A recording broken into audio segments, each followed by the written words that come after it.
BNP মহাসচিব মির্জা ফখরুল ইসলাম আলমগীর বলেছেন, শত ষড়যন্ত্র করেও বিএনপিকে দমানো যায়নি। ফিনিক্স পাখির মতো দলটি বারবার জেগে উঠেছে।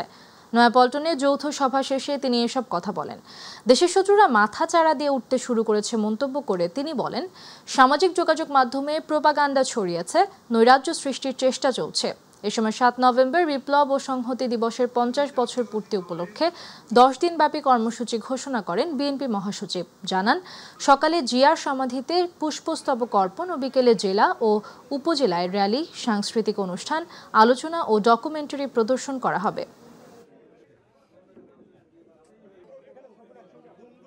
7 নভেম্বর আমাদের কাছে, গোটা জাতির কাছে অত্যন্ত গুরুত্বপূর্ণ একটা দিন। বিশেষ করে আজকের যে রাজনৈতিক প্রেক্ষাপট, যখন একটা মানুষ অনিশ্চয়তার হতাশার মধ্যে চলে যাচ্ছে এবং প্রত্যেকটি মানুষ বারবার চিন্তা করছে কি হবে, কি হতে পারে। আমরা দেখছি যে বাংলাদেশের শত্রুরা তারা আবার মাথা চালা দিয়ে উঠতে শুরু করেছে, মাথা তুলে উঠতে শুরু করেছে। আমরা দেখছি যতই সময় যাচ্ছে ততই বাংলাদেশে একটা অ্যানার্কিক সিচুয়েশন, একটা পুরোপুরি একটা নৈরাজ্য সৃষ্টি করার অপচেষ্টা চলছে। বিএনপি মাঠে নামলে অন্তর্বর্তী সরকারের ক্ষমতায় টিকে থাকা কঠিন হবে বলে হুঁশিয়ারি দিয়েছেন দলটির স্থায়ী কমিটির সদস্য গয়েশ্বর চন্দ্র রায়।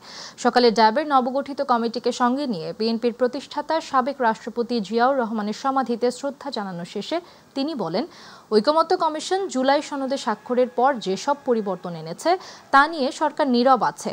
কমিশন জাতির সাথে প্রতারণা করেছে। বিএনপির এই নেতা আশা করেন, অন্তর্বর্তী সরকার জুলাই সনদের পরিবর্তন নিয়ে তাদের ব্যাখ্যা পরিষ্কার করবে।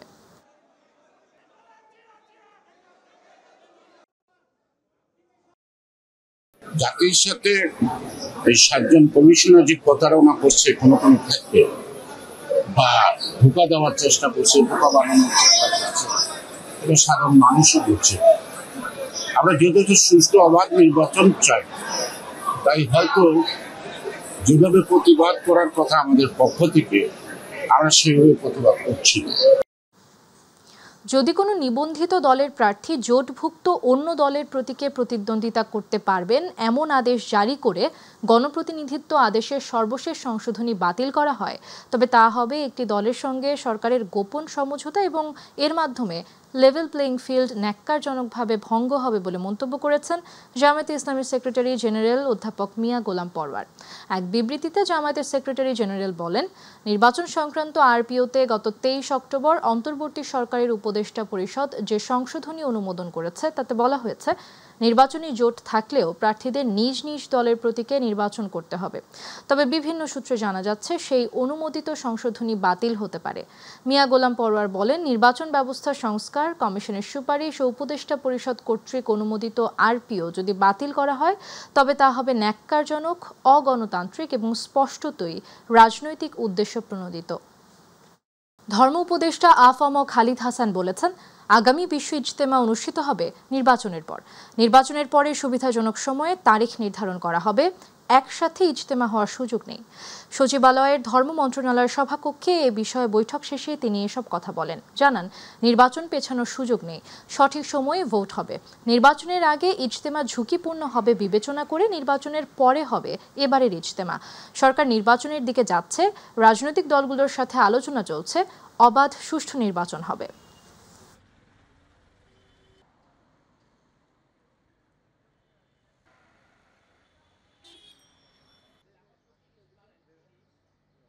ডক্টর জাকির নায়েক সাহেবকে যারা আনতে চাচ্ছেন, ওনাদের একটা দল আমার সাথে দেখা করেছেন। আমি ওনাদেরকে বলেছি যে এটা আমার ব্যাপার নয়, এটা পররাষ্ট্র এবং স্বরাষ্ট্রের ব্যাপার, ওনাদের এখতিয়ারে না। আমার সম্মতি অসম্মতি বড় কথা নয়। কোনো মেহমান বাংলাদেশে আসবেন, সেটা দেখভাল করবেন স্বরাষ্ট্র এবং পররাষ্ট্র। আমার পছন্দ অপছন্দ বড় কথা নয়। ওনারা যদি পারমিট করেন তাহলে তিনি আসবেন। নির্বাচনকালীন তত্ত্বাবধায়ক সরকার ব্যবস্থা ফেরাতে আপিলের 6ষ্ঠ দিনের শুনানি শেষ হয়েছে। সকাল 9:20 থেকে প্রধান বিচারপতি ডক্টর সৈয়দ রেফাত আহমেদের নেতৃত্বে 7 বিচারপতির পূর্ণাঙ্গ আপিল বেঞ্চে এ শুনানি হয়। আদালতে বিএনপির পক্ষে শুনানি করেছেন জ্যেষ্ঠ আইনজীবী জয়নুল আবেদিন। রাষ্ট্রপক্ষে অ্যাটর্নি জেনারেল মোহাম্মদ আসাদুজ্জামান উপস্থিত আছেন। পরে এ বিষয়ে পরবর্তী শুনানির জন্য মঙ্গলবার দিন ধার্য করেন আদালত। এর আগে গত 29 অক্টোবর, 5ম ও 28 অক্টোবর আপিলের 4র্থ দিনের শুনানি শেষ হয়। এদিন জামায়াতে ইসলামীর পক্ষে শুনানি শেষ করেন অ্যাডভোকেট মোহাম্মদ শিশির মনির।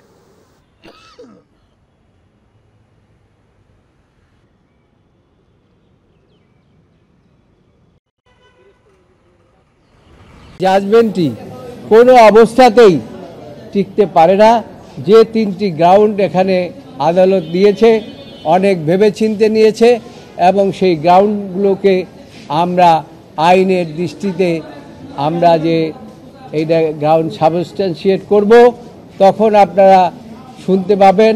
এবং এই মামলাটি আজকে পর্যন্ত শুনে মুলতবি করা হয়েছে। আগামী মঙ্গলবার দিন আবার এই সম্পর্কে শুনানি শুরু হবে।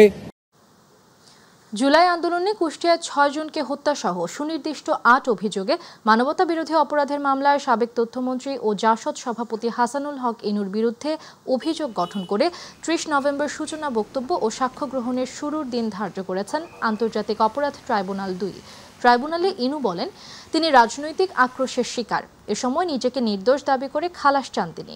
আর কুষ্টিয়ায় 6 হত্যা, ষড়যন্ত্র ও উস্কানির অভিযোগে মাহবুবুল আলম হানিফ সহ 4 জনের বিরুদ্ধে মানবতা বিরোধী অপরাধের মামলায় আনুষ্ঠানিক অভিযোগ গঠন করে 25 নভেম্বর সূচনা বক্তব্য ও সাক্ষ্য শুরুর দিন ধার্য করেছেন আন্তর্জাতিক অপরাধ ট্রাইব্যুনাল।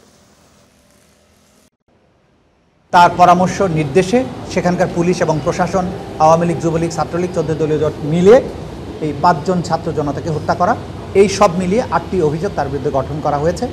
আগামী 30 নভেম্বর তার এই মামলার ওপেনিং স্টেটমেন্টের জন্য এবং সাক্ষ্য গ্রহণের জন্য দিন ধার্য করা হয়েছে।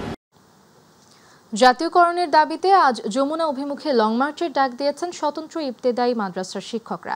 আজ জাতীয় প্রেস ক্লাবের সামনে আয়োজিত সমাবেশ থেকে এই লং মার্চের ঘোষণা দেওয়া হয়। শিক্ষক নেতারা জানান, জাতীয়করণের দাবি না মেনে সরকার দেশের লাখ লাখ ইবতেদায়ী মাদ্রাসার শিক্ষকদের অবহেলা করছেন। আজকের মধ্যে জাতীয়করণের ঘোষণা দিয়ে কর্মস্থলে ফিরে যাওয়ার সুযোগ করে দেওয়ার আহ্বান জানিয়েছেন তারা। সব স্বতন্ত্র ইবতেদায়ী মাদ্রাসা পর্যায়ক্রমে জাতীয়করণে সরকারের ঘোষণা দ্রুত বাস্তবায়নের দাবিতে 21 দিনের মতো জাতীয় প্রেস ক্লাবের সামনে অবস্থান কর্মসূচি পালন করছেন শিক্ষকরা। আন্দোলনরত শিক্ষকরা জানান, আমলাতান্ত্রিক জটিলতা ও প্রতিহিংসার কারণে আন্দোলন অব্যাহত রাখতে বাধ্য হচ্ছেন তারা।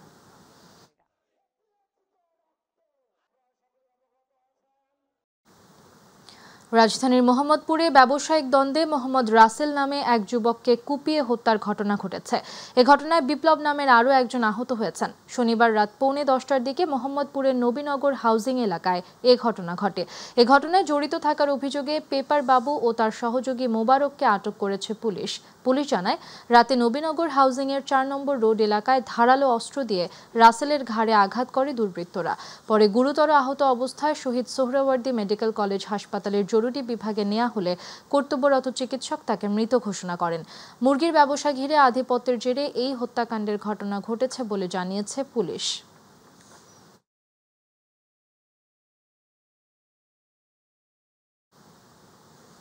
গাইবান্ধার গোবিন্দগঞ্জ উপজেলার গরু চুরির অভিযোগে গণপিটুনিতে 3 জনের মৃত্যু হয়েছে। শনিবার মধ্যরাতে উপজেলার মাজার এলাকা গ্রামে এই ঘটনা ঘটে। স্থানীয়রা জানান, রাত প্রায় 2:30টার দিকে ওই গ্রামের এক ব্যক্তির গোয়াল ঘরে ঢুকে একটি সংঘবদ্ধ দল। এক পর্যায়ে গরুগুলো পিকআপে তোলার সময় টের পায় স্থানীয়রা। এ সময় তাদের ধাওয়া করলে পালাতে গিয়ে প্রথমে পাশের জঙ্গল এবং পরে পুকুরে লাফ দেয় তারা। এক পর্যায়ে তাদের ধরে মারধর করা হয়। এতে ঘটনাস্থলেই 2 জন মারা যান। পরে আহত অপরজনকে গোবিন্দগঞ্জ উপজেলা স্বাস্থ্য কমপ্লেক্সে নিয়ে যাওয়া হয়।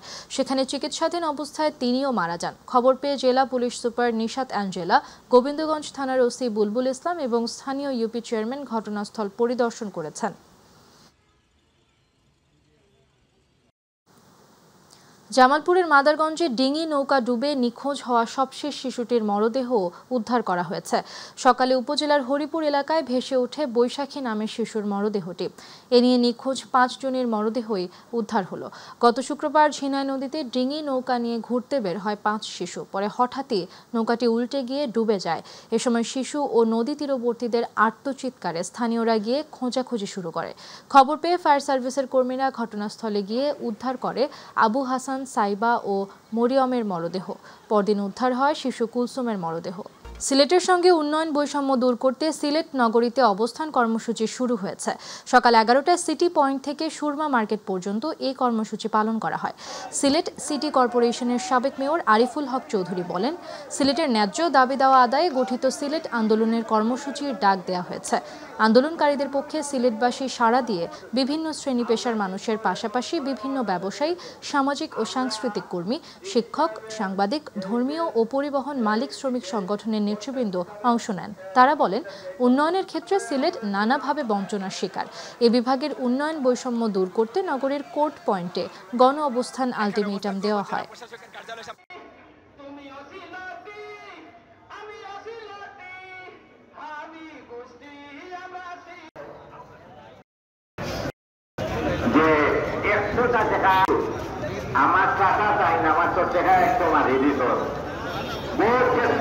উত্তরাঞ্চলের খাদ্য ভাণ্ডার খ্যাত জেলা নওগাঁর মাঠে মাঠে চাষ হচ্ছে শীতকালীন আগাম নানা প্রকারের সবজি।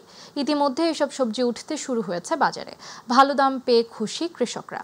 আবহাওয়া ভালো থাকায় অধিক লাভের আশায় ব্যস্ত সময় পার করছেন পরিচর্যায়। প্রতিনিধি আবু বকর সিদ্দিকের রিপোর্ট, জানাচ্ছেন শামস তাবরেজ উচ্ছ্বাস। ধান, চাল, আমের পাশাপাশি সবজি উৎপাদনেও সমৃদ্ধি নওগাঁ জেলা। সবজির ভরা মৌসুম বলা হয় শীতকালকে, তবে শীত আসার আগেই জেলার মাঠে মাঠে এখন শোভা পাচ্ছে আগাম জাতের নানান সবজি।